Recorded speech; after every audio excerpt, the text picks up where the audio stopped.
Saludos mis amigos, Dios les bendiga, qué placer llegar hasta ustedes una vez más. Aquí nos encontramos en los estudios de IMC.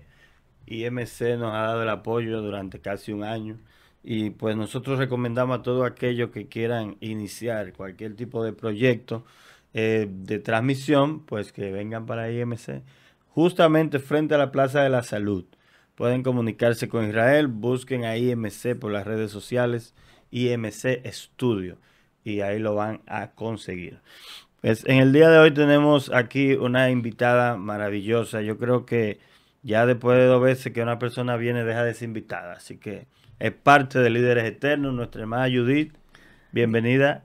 Gracias por hacerme parte de la casa. Para mí, como siempre, un placer estar con ustedes, con mis hermanos, a quienes amo de verdad. Y es un privilegio siempre, siempre el poder hablar de la palabra. Es un privilegio porque no todo el mundo tiene acceso a la palabra revelada del Eterno. Así que es un privilegio hablar de ella. Aquí Así es, estamos. a la palabra revelada, pastor. ¿Qué le parece, ministro? Así que estamos en Líderes Eternos. Bienvenido una vez más. Ustedes saben que es la costumbre de ustedes esperar lo mejor de Líderes Eternos, pastor. Bueno, hoy tenemos el tema de la unción. Vamos a hablar de la unción. Hemos venido hablando durante todos estos días, en las últimas semanas, sobre principios sobrenaturales del liderazgo. Hablamos de la elección, hablamos del llamado y estamos hablando ahora de la unción. Van en secuencia, llevamos esta secuencia. Sí. Dios nos elige en algún momento de nuestra vida que nosotros no sabemos cuándo fue. Eso además se lo reserva a Él, su soberanía, su voluntad. Nos elige desde el vientre de la madre, nos elige desde antes de la fundación del mundo, nos elige cuando Él quiso, pero no nos lo comunica a nosotros. A veces se lo dice a un tercero antes que a nosotros, como en el caso de David, que le dijo a Samuel, vete, unge a uno de los hijos de Elí, y ni siquiera le dijo cuál era, úngeme a uno de ellos. Así es. Y David estaba en un monte, 3 días tenía que no lo veían, y él no sabía que él era elegido, y menos para gobernar el país. Tenemos el caso de Gedeón también, que el Señor tuvo que, y él se sorprende, yo, Escondido en el patio. así es. Una ¿Cómo? de las cosas más sorprendentes que tiene ese tema de la unción es la calificación. Sí. Sí, yo pienso que la calificación es un punto controversial desde el punto de vista humano, partiendo de la idea que tiene Dios, de lo que es calificar. Porque gente como Saulo de Tarso, por Dios, no califica. Pero hay otros, en ese contexto, si buscamos, Bueno, si leemos la genealogía de Jesús, ninguno califica. esto comienza, y hay, Comenzando por el elegido, por el ungido, por el Cristo, realmente, como dice el pastor, si vamos a los orígenes de Cristo, donde incluso hay hay rameras, hay incluso. rameras, No, pero allí está y Manasés. toda clase de Manasés. Manasés fue un rey que pasó a su hijo por el fuego. así es. Que Y de ahí mataba a los viene- niños y se los sacrificaba a dioses raros. Terrible. Qué cosa, ¿eh? Y está allí allá está Salomón, un hombre que dice la Biblia que tuvo 700 concubinas. 700 mujeres reinas y 700 300 reinas y 300 concubinas. concubinas. Pastor, cuando le toca a los hombres, cuando nos toca a nosotros seleccionar a alguien para una función importantísima, tenemos una idea que se llama depuración. Dios parece que lo depura, Sí, lo que pasa es que Dios tiene unos estándares diferentes a los nuestros. pero que son contradictorios, Los porque yo tengo una estándares idea de Dios no se moralidad, parecen a la de nosotros. pero yo tengo una idea de moralidad y de Ahí entra en confrontación la lógica del hombre y la lógica de Dios con relación a la elección y a la unción, que es el tema que vamos Eso a es tratar así. el día de hoy. Totalmente. Bueno, después de la elección hablamos del llamado y decíamos sobre el llamado que cuando Dios nos llama es algo contundente. Eso no hay duda de que Dios te llamó, de que te está llamando. Tú lo sabes. Óyeme, sea por una forma o por otra, no te queda duda.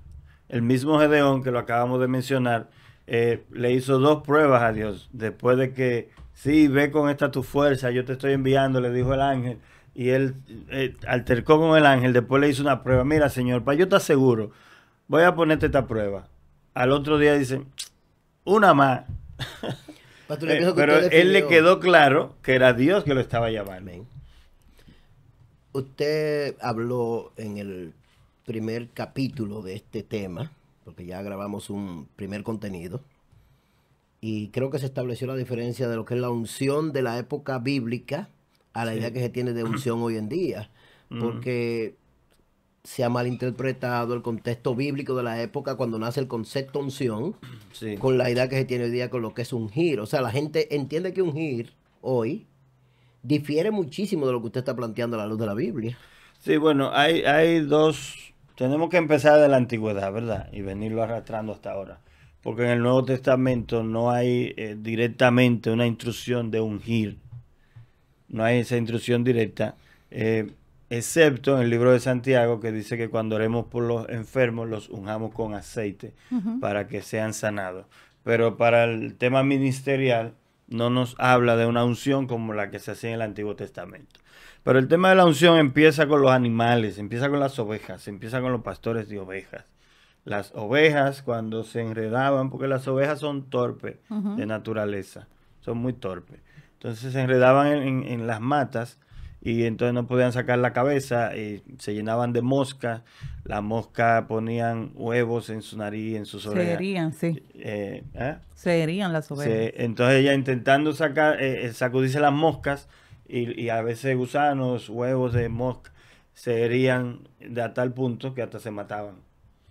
Intentando sacar la cabeza, se golpeaban con la misma mata, se golpeaban con las rocas y hasta se mataban. Entonces lo que hacía el pastor era que le ungía la cabeza. Así es. Le llenaba la cabeza de aceite, las orejas, las narices, toda la cabeza. Y así las moscas no podían hacer. Y las ovejas se sentían aliviadas también de cualquier sensación. Perdón, yo quiero rescatar algo que dijo el pastor hace un rato, y es la forma en que Dios nos llama, nos elige o nos unge.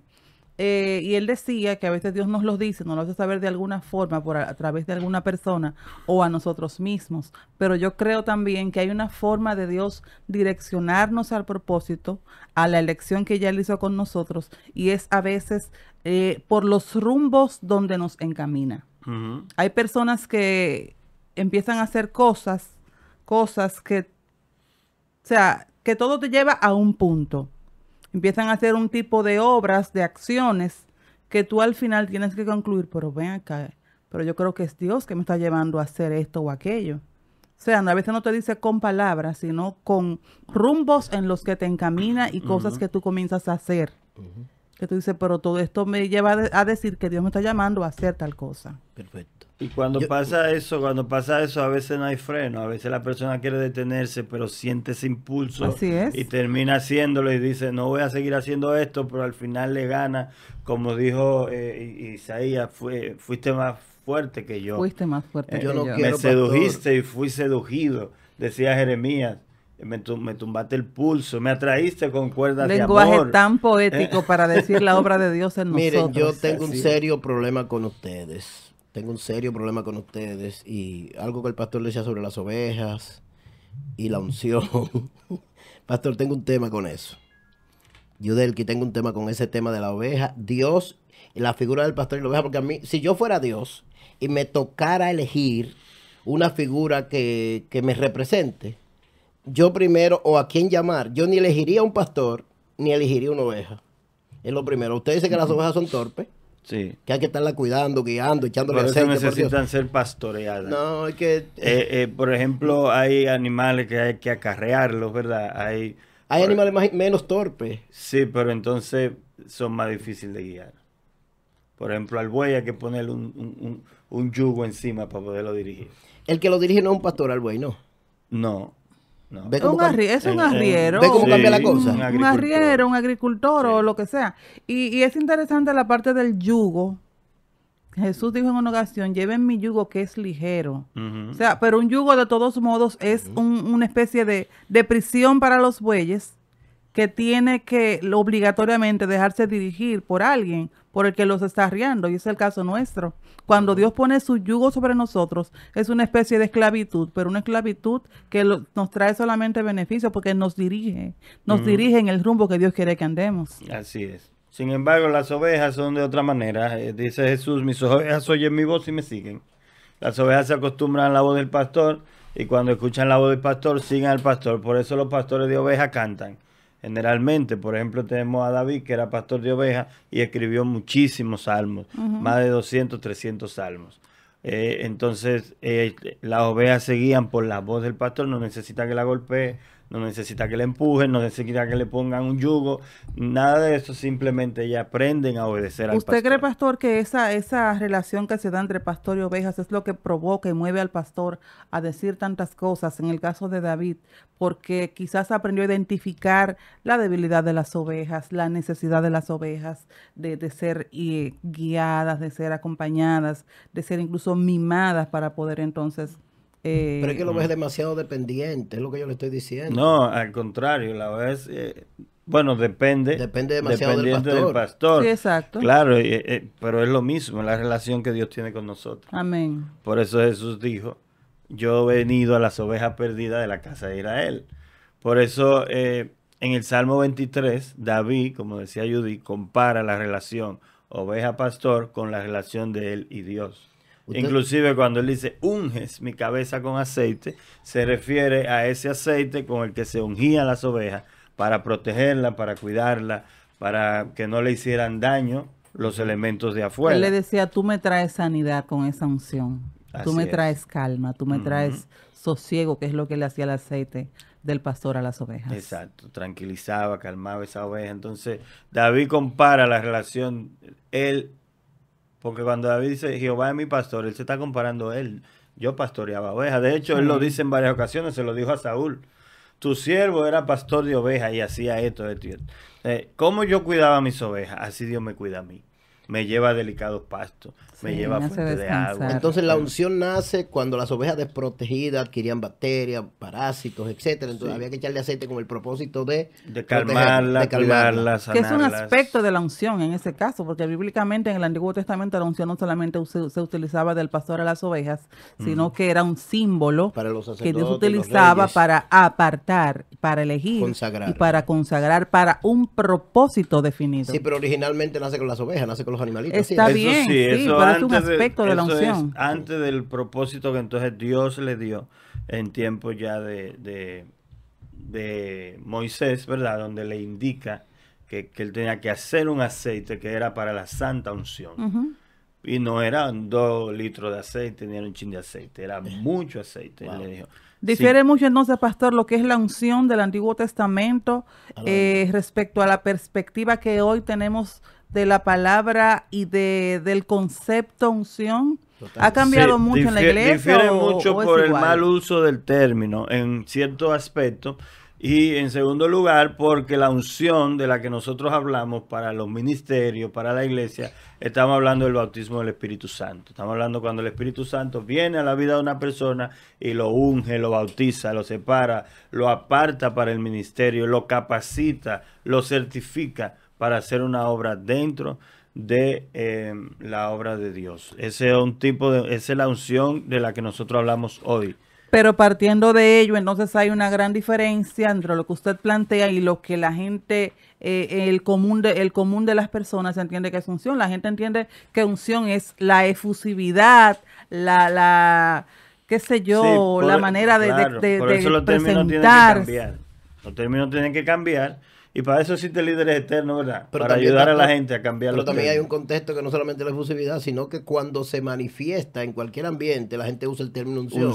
En otro, hay una unción que la gente la ve pasiva. Estoy recibiendo una unción. Queriéndose referir a que hay una presencia. Porque la presencia de Dios está. Es lo que se quiere. La presencia de Dios está. Eso es diferente. La unción no ocurre todo el tiempo ni a cada momento. La unción no ocurre diariamente.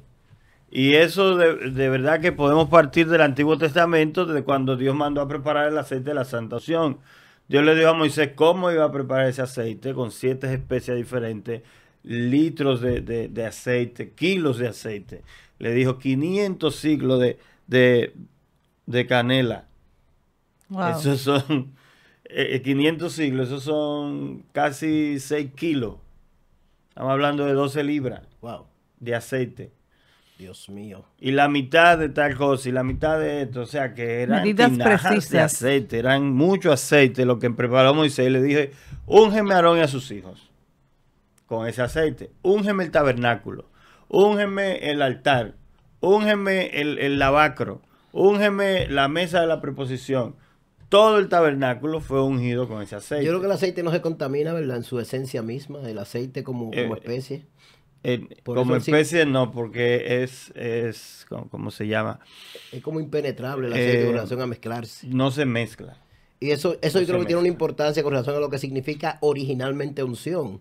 O sea, el aceite está es muy viscoso lo que le es muy viscoso, entonces no se mezcla. Por eso no se unía con agua ni con otro, porque es que el aceite no se diluía. No se diluye, eso es impresionante. Entonces, de aquí, partiendo de esa unción, que también se usaba para ungir reyes, para ungir enfermos y todas estas cosas, todavía en el Nuevo Testamento, en los evangelios, encontramos aplicaciones de la unción con aceite. Creo que solo Santiago hace referencia. No, ahí en los evangelios hay varios versículos donde habla de unción con aceite. En el caso de Jesús y la mujer aquella que... Para sanar los enfermos y todas esas cosas. Pero entonces, partiendo de ahí, venimos a lo que es la unción para el ministerio, que entonces hablamos del bautismo del Espíritu Santo, toca a una persona y lo llena. Entonces, Moisés no tenía que ungir a Aarón todos los días. Moisés no tenía que ungir a Aarón una vez al año. Aarón fue ungido una sola vez, David fue ungido una sola vez, Saúl fue ungido una sola vez, y eso era suficiente para apartarlo. Él le dijo, apártamelos para el ministerio, para la obra de Dios. Así que cuando hablamos de unción, hablamos que en ese momento en que el Espíritu Santo viene a la vida de una persona, Jesucristo dijo, me voy y les voy a mandar el otro consolador que estará con ustedes y en ustedes. Pastor, ¿puede una persona que esté ministrando de manera pasiva, exponiendo la palabra o haciendo cualquier obra delegada por el Señor, pero de manera no tan estrepitosa como estamos acostumbrados a ver, tener la unción del Santo? Sí, claro, porque es que una cosa es el estruendo y otra cosa son las manifestaciones y otra cosa es que tenga la unción. O sea, David estaba ungido y estaba todavía cuidando ovejas. Él no estaba en palacio, él no estaba en la opulencia que llegó a tener luego. O sea, la unción, una persona la recibe cuando el Espíritu Santo se derrama en su vida, no importa dónde. Puede ser encerrado en la profundidad de su habitación, en donde nadie lo vio.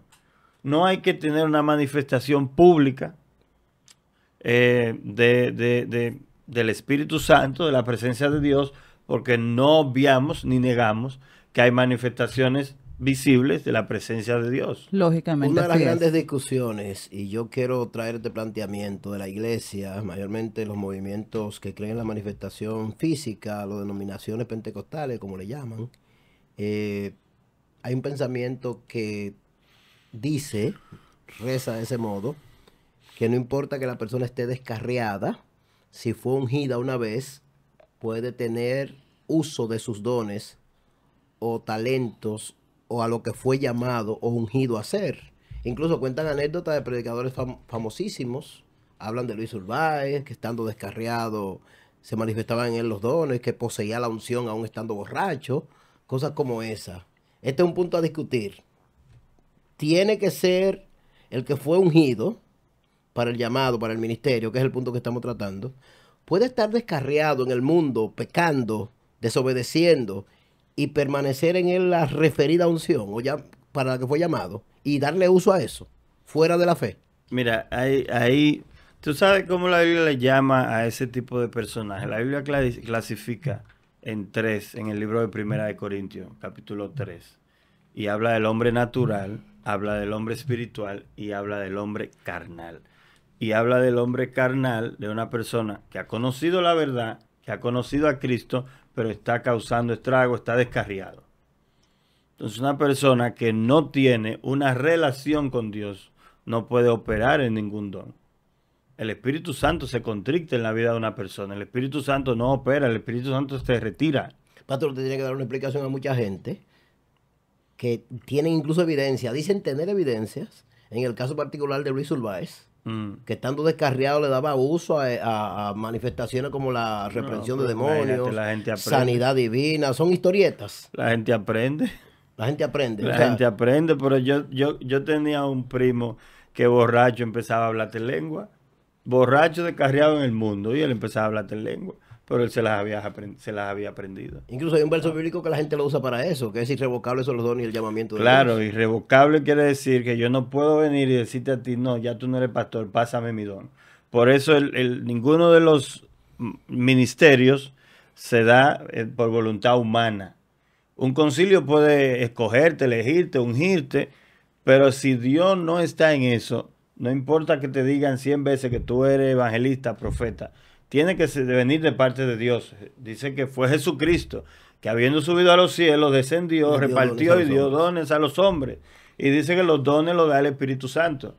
Una persona que no tiene el Espíritu Santo no tiene ningún don. O sea, una manifestación espiritual tiene que ser guiada por el Espíritu Santo necesariamente. Tiene que Te ser un repito, hombre lo que ustedes espiritual. están diciendo, tienen que explicarle a fondo que la gente, porque usted está diciendo aprenden, pastor, pero hay gente que está seguro, convencido de que estando enfermo una persona descarriada, impía, no cristiana, oró por ellos y fue sana. Y no fue brujería, oraron en el nombre de Jesús y recibieron sanidad. Ok, pastor, eso puede pasar. Puede pasar. Eso puede pasar, pero estamos hablando de ministerio y eso es manifestación del poder de Dios. Jesucristo dijo, en aquel día me va a decir, Señor, Señor, en tu nombre yo eché fuera demonios, y él le va a decir, yo no te conozco. O sea, son gente que nunca fueron, que son descarriados, que no fueron cristianos. No son cristianos. Pero sí fue en Dios tu que hizo el nombre, Señor, en tu nombre sanamos enfermos. Y él le va a decir, bueno, yo no lo conozco a ustedes. Apártense mis malditos devoradores de maldad. Pero sí fue Dios quien hizo la Pero sanidad. Dios hace, Dios, es que todo lo hace Dios, no lo hacemos nosotros. Si yo oro por un enfermo, con fe en Dios de que se va a sanar, no soy yo que lo voy a sanar. Y su condición no importaría La si mujer está sirofenicia descarriado. no era cristiana. Así Y la mujer es. sirofenicia le dijo, óyeme, pero aún los perros comen de la De la migaja. de la que cae Y de él la le mesa dijo, de oh los mujer, sanos. grande es tu fe, hágase contigo lo que tú quieras. Pero cuando el centurión le dijo, mira, dile a él que no, que yo no soy digno de que él entre a mi casa, que diga la palabra solamente. El centurión no era cristiano. Creyó. Y dijo, oye, me díganle a él que ni aún en Israel yo he encontrado tanta fe. O sea, la fe que obra el milagro no es la espiritualidad. Y es por eso que nosotros nos confundimos muchas veces con esto. Hay gente que entiende que si no tienen 21 días de ayuno, un mes de silicio, no pueden orar por un enfermo para que se sane, pensando que el sacrificio que tú hagas a tu carne, porque es un sacrificio a ti, a tu carne, no que tú te estás consagrando para Dios, porque la gente está equivocado con eso. Entonces, si yo duro 21 días de ayuno, ya yo estoy pegado de Dios. Ya yo tengo la unción. Ya yo tengo la unción, ya el Espíritu está conmigo, yo voy a salir a comerme el mundo. Pero yo lo que oro es 1 hora diaria, entonces a mí Dios no me goza. No, el poder es de Dios. Así es. Lo que obra los milagros es la fe. Ni siquiera la unción, es la fe. La unción es para la predicación, es para ejercer los ministerios. Unción es la consagración. Si Dios te Jesucristo. consagró, ¿verdad, pastor? Si Dios te consagró, te llamó para algo, la condición o la espiritualidad o ese tiempo que tomamos en ayuno, oración, investigación, es bueno, aporta, pero no es para ti, indispensable, eso es para ti, uno. eso Es para que, es ti. que el concepto unción lo que tenemos que entender es simplemente que es el favor y la gracia de Dios obrando a favor nuestro y a favor de los demás en lo que Él nos ha encomendado a hacer. Eso es la unción. En Lucas 4:18, Jesucristo dijo, el Espíritu del Señor, citando a Isaías, está sobre mí, Ujú. por cuanto me ha ungido Para. y todo lo que dice después de habla de la predicación del reino de los cielos. En otras palabras, no podemos hablar de unción si no hay un propósito para la unción. Yo no soy ungido simplemente para hablar en lengua, para hablar duro, para manifestar una efusividad delante de un auditorio. Yo soy ungido con un propósito. Siempre hay un para de Dios cuando Él derrama la unción sobre una persona. De hecho, la Biblia habla de que fuimos escogidos, ¿verdad? Y hechos reyes, sacerdotes, ¿Pero para qué? Dice la palabra que es para anunciar las virtudes de aquel que nos llamó de las tinieblas a su luz admirable. O sea, Dios no te va a ungir a ti para que los otros que están oyéndote, que estén expectantes, vean en ti una manifestación sobrenatural, o que tú eres el súper ungido, o que tú eres el todopoderoso. No es para eso. No es para darte ni publicidad, ni para darte, qué sé yo, manifestación pública necesariamente. O sea, el ungido que no tenga propósito, que no sea para algo, no se le puede llamar entonces ungido. Así es que todo lo que nosotros hacemos, de hecho hay un versículo que dice, todo lo que hagáis, hacedlo todo para la gloria de Dios. Y ahí es donde hay mucha confusión hoy en día, porque la gente inclusive imita a los ungidos, imita la unción, son imitadores de la gracia, como dice Judas en el libro de Judas. Son imitadores, son simuladores. Sí, como, no me gusta decirlo mucho, pero son unos payasos. Son unos payasos. Que utilizan de hecho el histrionismo. Son actores. La capacidad de poder, qué sé yo, manifestar ciertas características en la comunicación y todo eso. Lo confunden con unción y de hecho engañan a multitudes de gente que le llaman ungido a este tipo de personas. Pero eso no es nuevo, eso da paso y de hecho a muchísimas sectas y a muchísimos movimientos en la época, desde la misma época cristiana incluso y después de Cristo. Muchísima gente comenzó a hacer plagios, a hacer copias de líderes, de predicadores y a fundar incluso iglesias y ministerios. Que de hecho en este tiempo hay una especie de tendencia, de corriente, de que todos los predicadores que están en la palestra hablan igual. Siempre ha sido así. Hacen gestos iguales y la gente le llama ungidos por ellos. En la época de Gille Ávila, por ejemplo, ¿quién no predicaba como Gille? Bendecido sea Jesús. Todo el mundo hablaba como Gille. Y después, sí, ahora son argentinos. Imitan muchísimo. Entonces, y yo creo que el propósito de esta conversación es justamente eso, traer a la gente a la diafanidad en el sentido de lo que es la unción realmente. La unción no es solamente gritar, hablar duro o hacer un espectáculo. No, lo que pasa es que hay modas que impactan las emociones de la gente. Por ejemplo, si tú no gritas mucho en ciertos movimientos, tú no tienes unción. Ojo, no estamos en contra de la manifestación visible del poder de Dios en los cultos, en las reuniones, en la gente. Totalmente a favor de lo que Dios quiere hacer en un momento determinado, pero la gente, el evangélico, la gente que escucha de la palabra, aunque no lo sea, tiene que establecer una diferencia entre lo que es realmente un hombre o una mujer ungida y el que solamente hace un aparataje. Así es. En el libro de Romanos 8:11 dice la Biblia, y si el espíritu de aquel, estoy en Hechos 10:38. Como Dios ungió con el Espíritu Santo y con poder a Jesús de Nazaret, y como éste estuvo haciendo bienes y sanando a todos los oprimidos por el diablo, porque Dios estaba con él. Entonces, un verso que nos dice claramente que en este tiempo no tenemos el aceite de la santa unción que tenía Moisés, no tenemos la unción, el aceite de ungir que tenían los pastores, los beduinos, que son pastores en la montaña y usan este aceite para ungir a las ovejas.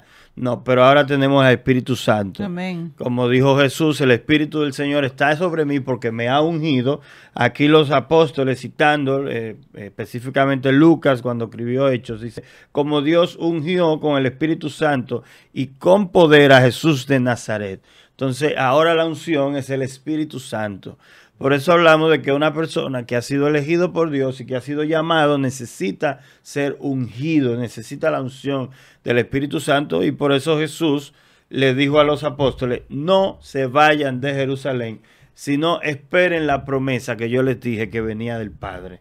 Entonces le dijo que esperaran, ellos esperaron y en el aposento alto se derramó el Espíritu Santo y dice que sobre su cabeza vinieron lenguas repartidas como de fuego, empezaron a hablar en otras lenguas y el Espíritu Santo los ungió en ese día para poder hacer el trabajo. El Espíritu Santo es quien unge, Amén. El Espíritu Santo que certifica, el Espíritu Santo que te elige. El apóstol Pablo, ¿verdad?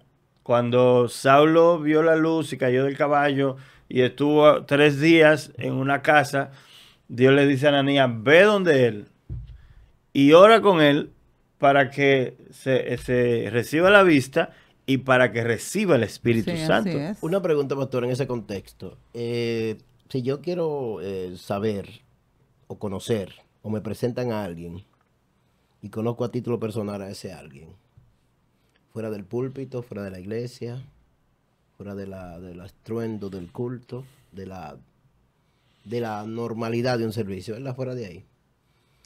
¿Cómo yo sé que ese individuo realmente está ungido por el Espíritu Santo? ¿Cuáles son qué lo caracteriza? ¿Cómo yo lo sé?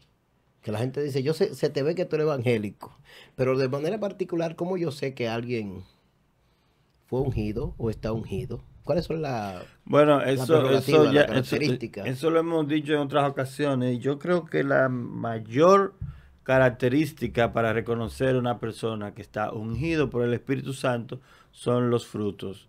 Es el fruto. Jesucristo, la Biblia dice que tiene que tener amor, gozo, paz, paciencia, benignidad, bondad, fe, mansedumbre y dominio propio. Esos frutos tienen que estar. Todo eso tiene que estar en la vida de una persona que es ungido. Por eso es que a mí me choca y me ponen una contraposición, gente que son ungidos, pero se airan fácilmente, te dicen tres cosas, como dicen de ahí a ahí. Hablan mentira. No se quedan con lo de nadie, hablan mentira, son chismosos, no tienen paz en su corazón, no tienen gozo, todo el tiempo están aburridos. Entonces, como el Espíritu está en ti, como tú fuiste ungido, y estos frutos no se evidencian.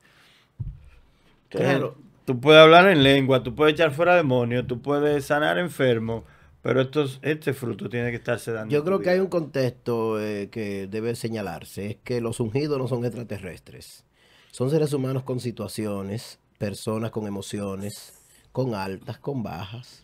Sí, yo sabía, perdón, que se iba a tocar ese punto de que no somos perfectos, realmente no lo somos. Ahora bien, a lo que se refiere el pastor, entiendo yo, son de este tipo de personas que no es que te fallan un día, es que hacen un hábito de cosas, de conductas totalmente pecaminosas. O sea, yo rescato esa parte. No quiere decir que el que está ungido por el poder del santo, como dice la palabra, no va a fallar, no va a pecar, no se va a irar un día. Pero hacer un hábito en su vida cotidiana de cosas que son contrarias a la conducta y al carácter de Cristo en una persona, y eso es diferente. O sea, una persona, yo te puedo hablar una mentira un día, perfecto. Se puede airar un día, perfecto. Puede caer incluso en lo que la gente llama pecados mortales un día, perfecto. Pero hacer un hábito de esas cosas es lo que hace la diferencia entre un ungido y una persona que no lo es. Pero de hecho, yo no estoy, pastor, y Judy, no me estoy refiriendo de manera particular a las cosas que se pueden señalar como pecado, o falta, o falto de fruto. Me refiero a seres humanos comunes y corrientes que tienen derecho a irse de vacaciones, porque la gente la gente no quiere que los ungidos hagan nada de eso, a irse de vacaciones, a pasar tiempo.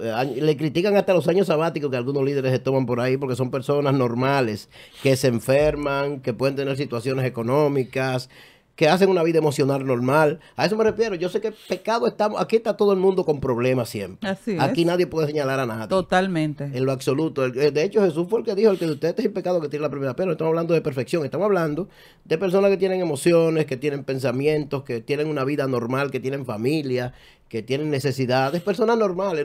Los líderes no son extraterrestres. Los pastores tienen problemas. Los pastores a veces necesitan ser oídos. El líder necesita compartir con alguien.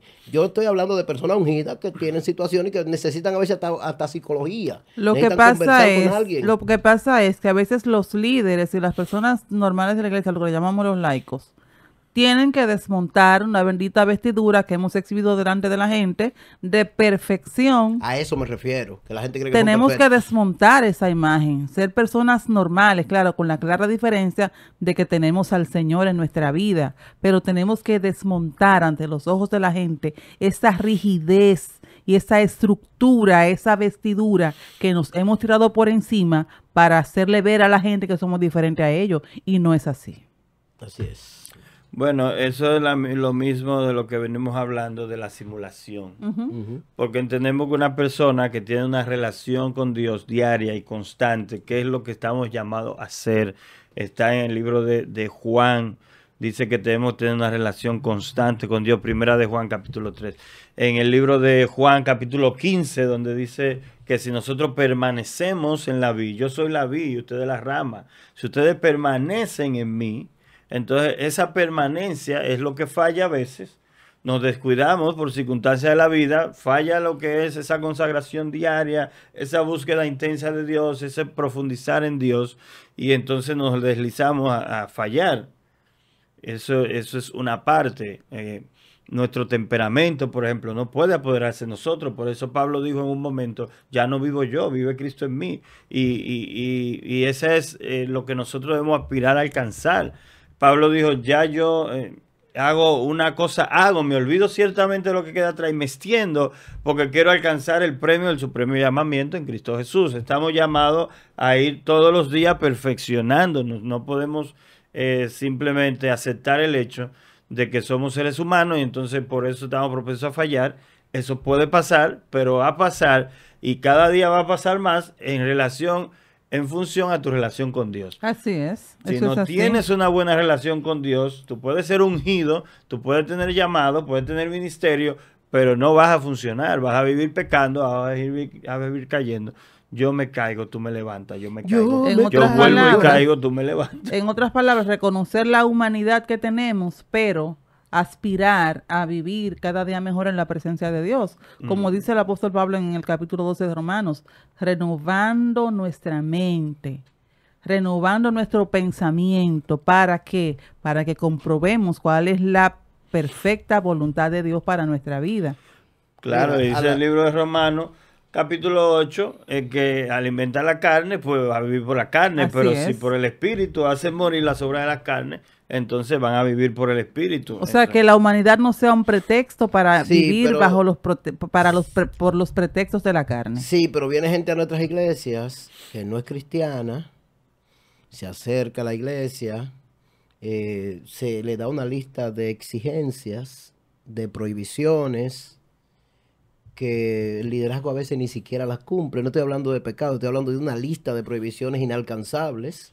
Y sobrecargamos la gracia con un paquete de cosas, de desgracias. Esos son entonces yo pienso, y yo no son indulgencias de la Iglesia Católica. Pero yo no estoy eso y las indulgencias de la Iglesia Católica es lo mismo. Yo no estoy justificando. Si tú cumples eso te va a salvar, si no lo cumples te vas para el infierno. Le ponemos accesorios a la gracia. Yo no estoy justificando ninguna vagabundería que yo, ni Ariel, ni Judy, ni nadie cometa, ni ningún pastor o líder. No me refiero a eso.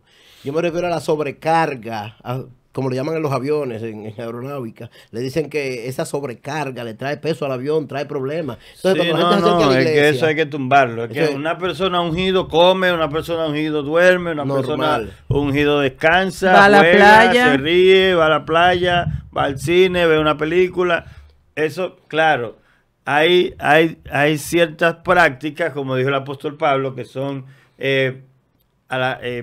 traen buena reputación, culto personal, eso es tuyo, autosugestión, porque tú sabes que si no lo haces así vas a terminar deslizándose, entonces tú dices, no, yo no veo televisión, no, yo no voy al cine, yo no veo películas, eso son cosas tuyas. Y si tú dices, a mí Dios me quitó tal cosa, yo respeto eso. Es a ti, porque es un asunto de tu relación con Dios y de las cosas que a ti te pueden hacer caer no de la gracia, sino de la comunión con Dios. De la comunión con Dios, eso es. Que no tiene eso nada que ver con unción, sino que hay sobrecarga que le hemos puesto al ministerio. Que hay debilidades que la gente tiene y tiene que ponerse su límite, porque si esa es tu debilidad, no corra hacia ella. Exacto. Limítate, aléjate, busca otra cosa.